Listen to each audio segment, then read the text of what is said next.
les amis, c'est Choseneur. On se retrouve du coup pour une toute nouvelle vidéo. Du coup, c'est l'épisode 3 des vidéos Beyblade.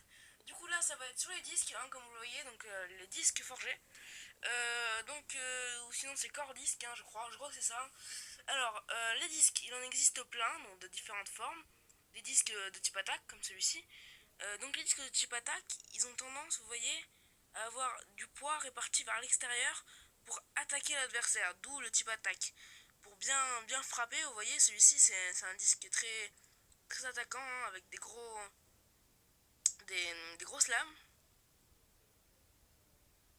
On voit bien des deux côtés, il attaque très fort. Les disques de... Les gars, c'est moi du montage qui vous parle. Si vous voulez des vidéos comme ça pour du Beyblade, hein, donc des vidéos Beyblade, je vous conseille aussi d'aller vous abonner à la chaîne de Snake Blader. Donc il fait des vidéos sur les types de toupies, donc il fait des vidéos Beyblade, il en fait plein, il fait pas que ça. Hein. Il fait des vidéos Beyblade dans 5 minutes, il fait des vidéos il a fait une vidéo sur le laser sparking, bref. Si vous aimez Beyblade, je vous conseille d'aller vous abonner à sa chaîne. Et du coup, on peut reprendre la vidéo. Voilà. Les disques de type défense ont tendance à être assez lisses pour dissiper les attaques et garder leur équilibre. Mais il n'y a pas que les disques de type défense qui sont lisses. On a aussi des disques très polyvalents, comme celui-ci qui est le disque 0, qui est très lourd et qui a une très bonne répartition des poids. C'est pour ça qu'il peut être utilisé en endurance, en défense ou en attaque. Donc c'est un disque extrêmement polyvalent qu'on a vu sortir sur beaucoup de toupies. Pareil, un disque de type équilibre. Alors j'ai oublié son nom, celui-ci, mais vous voyez bien, hein, polyvalent et une bonne répartition des poids. C'est ce qu'on demande sur les disques de type équilibre. C'est vraiment la répartition du poids pour être utilisé dans plusieurs modes de jeu. Aussi, on a des disques où il va y avoir plutôt plusieurs lames, vous voyez, qui vont être concentrées en diagonale pour soulever le layer adverse, vraiment pour causer des dégâts. Et du coup, on appelle ça l'attaque smash. Bon, là, ça va pas soulever le layer, mais ça va bien infliger des dégâts étant donné que c'est en diagonale. C'est fait pour soulever, vous voyez, pour entraîner vers le haut. Donc là, on a beaucoup de petites lames, on voit bien que ce disque est très aérodynamique. Donc c'est un disque qu'on retrouve notamment sur Victory Valkyrie ou Victory Valtryek. Valkyrie en anglais et Valtryek en français. Non, c'est Valtryek en anglais aussi, je crois. Et Valkyrie, c'est en japonais. Du coup là on a Wing, donc qu'on retrouve sur Valkyrie en japonais et Valtryek en Hasbro. Donc vous voyez bien encore une fois que le type attaque très dynamique, très aérodynamique, on voit bien pour laisser passer l'air et la rotation, et qui inflige pas mal de dégâts. À l'époque il était bon en attaque smash, maintenant avec le nouveau disque il est plus très efficace. Je parlerai pas de disque GT ou Rise parce que tout simplement j'ai pas acheté de Rise ni de GT parce que c'est pas une saison qui m'a fait trop kiffer, j'ai pas trop aimé. Voilà, j'ai pas de Rise ni de GT parce que j'ai pas trop envie de m'en procurer. Mais en fait, les disques GT ou Rise, c'est des disques à gimmick. Alors, les gimmicks, je vous l'ai expliqué dans la vidéo sur les layers, c'est une action qui est déclenchable avant le combat ou pendant le combat. Aussi, il y a des disques colorés, donc comme ceci. Et trop stylé. J'adore les disques colorés, surtout en bleu comme ça. Disques colorés, je n'ai que des bleus, mais il y en a des verts, des rouges. Surtout dans les éditions limitées qu'il y a des disques colorés. Aussi, ce que je vous ai pas montré la dernière fois, que j'avais oublié sur la vidéo sur les layers,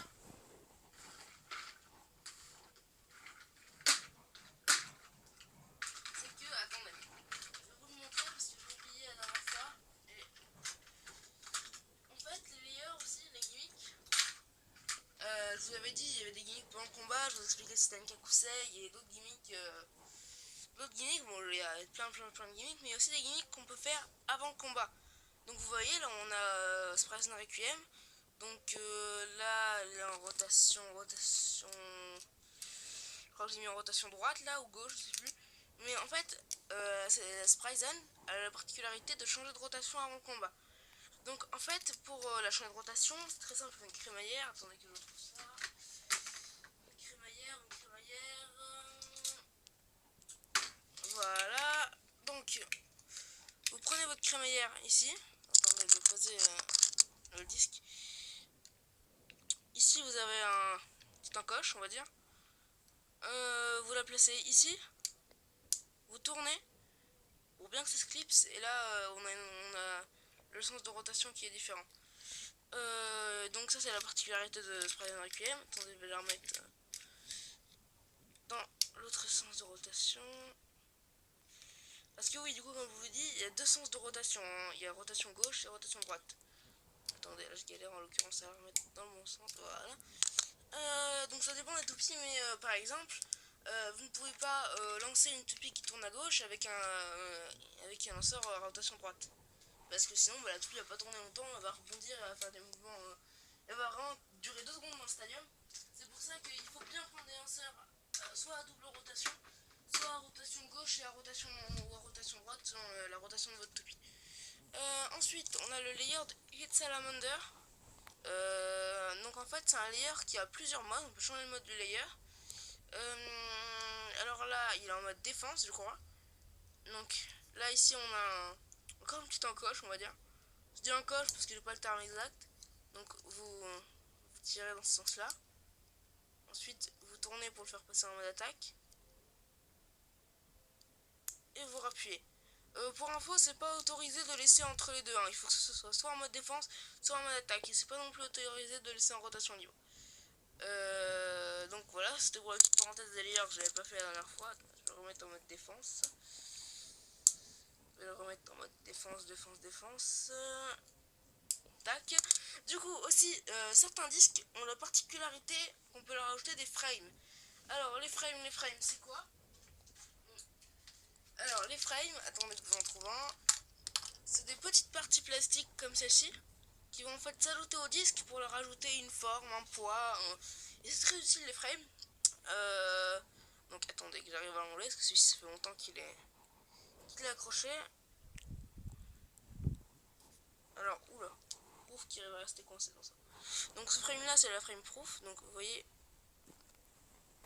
vous décrochez bien ici pour que ce soit bien aligné avec le creux. Vous appuyez et le frame se détache. Donc proof c'est un frame très très rond. Excellent frame, c'est mon frame préféré d'ailleurs. Il est génial parce que des frames totalement ronds, comme je vous l'ai dit, c'est comme les disques. C'est utile pour l'endurance, la défense ou même l'équilibre.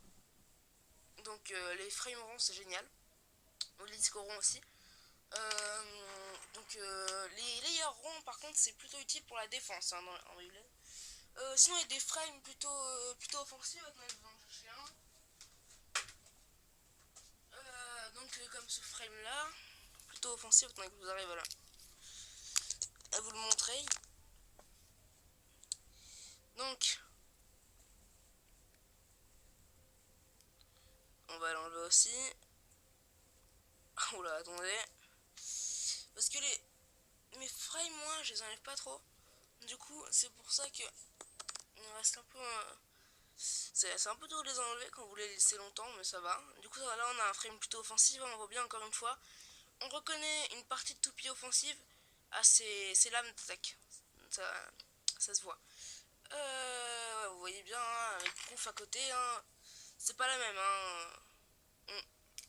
Du coup, il y a des disques aussi, bah tiens, c'est parfait comme ça. Le type attaque, alors là, on a que, c'est même pas des lames, c'est deux poids. Et pourtant, c'est type attaque, parce que vous voyez, en fait, ça va vraiment, c'est lourd. Hein, c'est un disque assez lourd pour une type attaque, hein, parce que généralement, c'est pas un disque très lourd par rapport à tous les disques qu'il y a, mais un disque type attaque, celui-ci est assez lourd. Et en fait, vous voyez bien que là, il n'y a ni des lames des deux côtés, ni plein de petites lames, mais deux gros comment dire, deux gros endroits de poids, je vais galérer, deux gros en fait le poids est concentré sur les deux parties ici et ça va servir à donner des coups puissants et rapides. Alors la toupie va être moins lourde sans le frame et donc va être plus rapide forcément. Donc les attaques seront dotées d'une plus grande vitesse, hein. Vous voyez bien, elle est beaucoup plus aérodynamique. Et avec le frame, elle sera plus lourde et ses coups seront plus lourds mais moins rapides. Donc ça dépend du style de jeu de chacun. Les disques c'est ce qui fait le poids de la toupie, enfin pas totalement parce que maintenant on a des layers en métal, hein. Mais c'est la plus grosse partie du poids de la toupie, généralement, hein. Après, ça dépend si vous mettez un petit disque comme ça, comme Wing, et que vous mettez un gros layer avec beaucoup de métal, comme celui de Big Bang Genesis par exemple, ou Prime Apocalypse, qui sont deux toupies qui ont beaucoup de métal sur elles. Ou même si vous mettez une toupie turbo, je pense qu'il y a moyen que ce soit plus lourd. Après, une toupie turbo Takara, hein, pas Hasbro, hein. Parce que Hasbro, vous voyez, ils n'ont pas voulu mettre de métal, hein, je vous l'avais dit. C'est de la peinture, contrairement à Takara qui, eux, ont bien mis du métal. Du coup, c'est tout pour les disques. Je vais essayer de vous sortir l'épisode sur les pointes aujourd'hui. Donc voilà, c'était Shadow Thunder. A plus!